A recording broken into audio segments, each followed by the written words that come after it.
Hello दोस्तों, नमस्कार, राधे राधे। दोस्तों, हम सबके प्रभु श्री प्रेमानंद जी महाराज, उन्होंने राधा नाम को कुछ ऐसे पूरे विश्व में प्रसिद्धि दिलाई कि लोग अपने इष्ट देवता को जिन्हें वह जपते थे उन्हें लेकर भी कंफ्यूज होने लगे।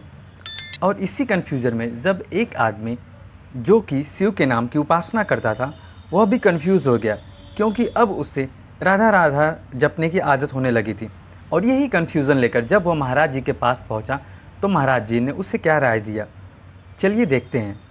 ये हमारे हृदय में नहीं थी। आप कितना शिव समर्पित हैं आप जाने, लेकिन यहाँ तन मन वचन प्राण सर्वस्व शिव को समर्पित उन्हीं घाटों पर काशी नगरी के जो आकाश वृत्ति से मिल जाए उसी से उदर पोषण अनन्य भगवान शिव का उन्होंने दे दिया। देखो, लेकिन अनन्यता मुझे दे दी प्रियालाल की, ये शिव जी नहीं दी है, वो भगवान शंकर नहीं दी। तो मुझे भगवान शिव और अम्बा जगदम्बा ने ये प्रियालाल की उपासना दी।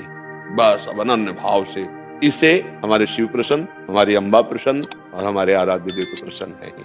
आप शिव उपासना करते रहिए, जब वो बदलेंगे तब आपको ये भ्रम खत्म हो जाएगा कि मैं शिव को छोड़ रहा हूं। नहीं, गौरांग गंगाधर भगवान शिव ही आपको दिखाई देंगे। इधर गौरी प्रिया जी के जो आभा है वो कर्पूर गौरम करुणावतारम, इधर गौरी घोरी जो हमारी प्रिया जी है, हाँ, आभा आपको वही नजर आएगी अपने आराध्य देव की, दूसरा कोई नहीं है। इस सृष्टि में एक ही तत्व है, दूसरा कोई नहीं है।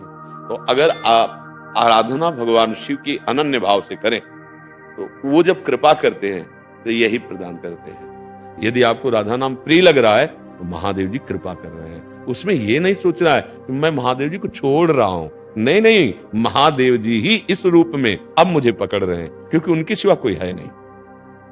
भगवान एक हैं, उनके रूप अनंत हैं, उनकी लीलाएं अनंत है, उनके गुण अनंत हैं। तो हम एक मान करके चलेंगे तो सवाल हल हो जाएगा। अनेक मानने से फिर भ्रम पैदा हो जाएगा, जैसा भ्रम कि हम शिव को छोड़ दिया।